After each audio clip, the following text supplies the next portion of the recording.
Good evening, everybody. It's your pal Metalhead here. Hope you're doing well. This is day number 5 of Vlogurst.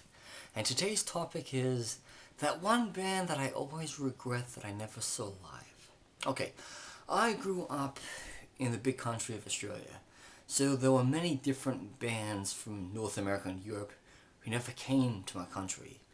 I always told myself that I had to go abroad to see the Scorpions, or I had to go abroad to see Heart, or I had to go abroad to see Pestilence, because I knew they would never come to Australia. I eventually did see the Scorpions in France. I did see all these bands just mentioned in America, Europe. But there's this one band that I really wish I could have seen live, but I didn't. And that was Crimson Glory. In 2009, Midnight from Crimson Glory passed away of some sort of medical condition brought on by alcoholism. You'd have to look that up. It was more like an internal injury he had that caused him to pass on. So eventually, Crimson Glory reunited with Todd LaTorra, who was quite an unknown singer at the time. So he joined Crimson Glory with the original lineup minus Midnight, and they were touring America a bit. They played at this power prog festival in America in 2009, and then they came to Europe in 2011.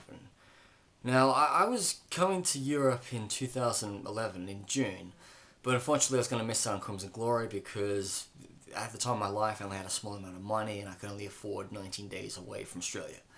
In 2012, I knew that Crimson Glory was going to be playing in Netherlands and Sweden and Finland, and I was programmed to be in Europe around that time. I was already going to go to Headbangers Open Air, I was going to go to Middlesbrough to find my dad's family, but the stupid thing I did was, I went to Iran, which was okay, but the day I left Iran to go to India, Crimson Glory was playing in the Netherlands.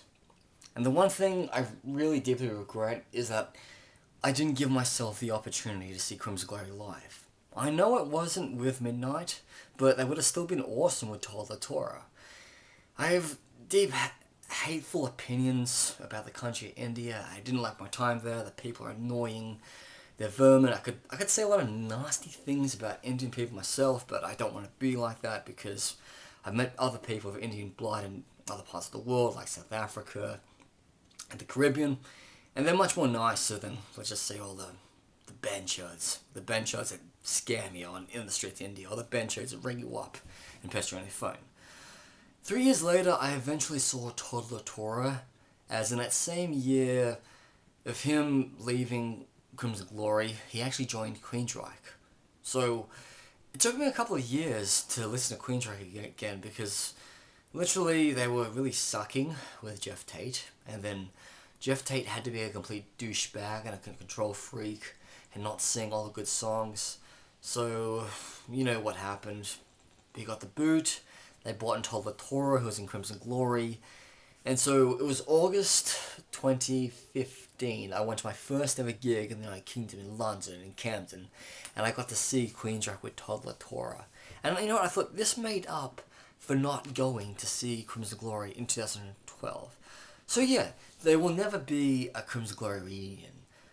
You could bring in a new singer who sounds like Midnight, but it's not going to be like the old days back in 1987 with the Silver Masks.